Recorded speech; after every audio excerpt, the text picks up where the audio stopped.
Welcome. Today I'm talking about the DVM ecosystem that Samsung offers. I'm going to talk about the features. I'm going to give you a close-up view in just a minute with my camera. I'd like to say that we installed this about 2 years ago. We replaced a geothermal system because these are very, very efficient. A little bit of the features: you can have up to 10 indoor units connected to one of these condensers. These can actually serve multiple rooms for heating or cooling. They work down to 9 degrees. They push about 140-degree heat. They do not create a disturbing noise level, so there's no bothersome level typical of standard conventional systems.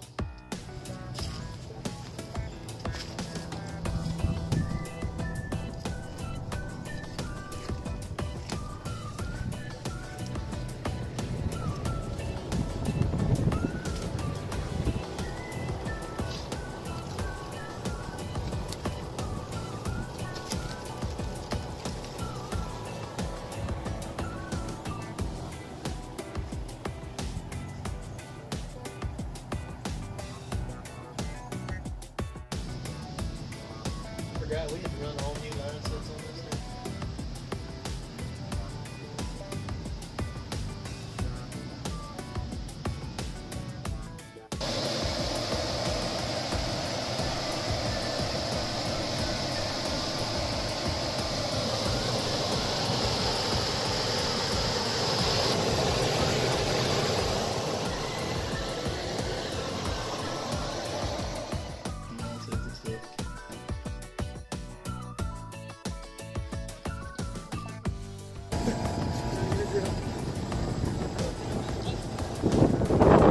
Yeah.